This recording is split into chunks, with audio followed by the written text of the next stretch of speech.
আপোনালোকে জানেনে নিস্বাৰ্থ প্ৰেমৰ সংজ্ঞা কি? এজন সৈনিকক সুধিব।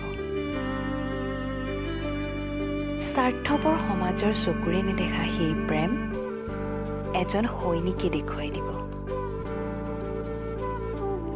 কান্ধৰ পৰা পিতৃৰ হাত আঁতৰাই মাকৰ বুকুৰ পৰা তেওঁ ওলাই যায় কেৱল নিস্বাৰ্থ প্ৰেমৰ বাবে।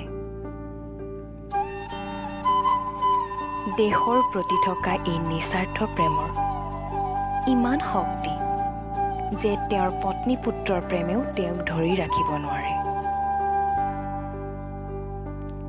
এই প্ৰেমৰ বাবে তেওঁক কাৰো অনুমতিৰ প্ৰয়োজন নাই, কাৰণ এই প্ৰেম নিস্বাৰ্থ। এই নিস্বাৰ্থ প্ৰেমৰ বাবেই তপ্ত মৰুভূমিও তেওঁলোকৰ বাবে হৈ পৰে স্বৰ্গ। স্বাৰ্থপৰ সমাজৰ ওখ ওখ অট্টালিকাবোৰতকৈ বহু গুণে গৌৰৱান্বিত সেই পাহাৰখন, যি শ্বহীদৰ ৰঙা তেজেৰে ৰঙীন হৈ থাকে। এই নিস্বাৰ্থ প্ৰেমৰ পৰিণতি কি সকলোৱে জানে।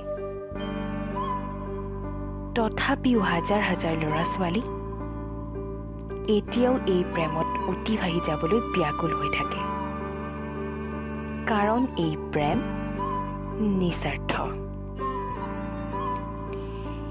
এই প্ৰেমৰ বিপৰীতে কিন্তু তেওঁলোকে প্ৰেম লাভ নকৰে। এই প্ৰেমৰ বিপৰীতে তেওঁলোকে লাভ কৰে তেওঁলোকৰ সপোন, আশা, আবেগ, অনুভূতি। এই সকলোবোৰ জ্বলাই পেলোৱা একোটা দপ দপ কৰি জ্বলি উঠা চিতা,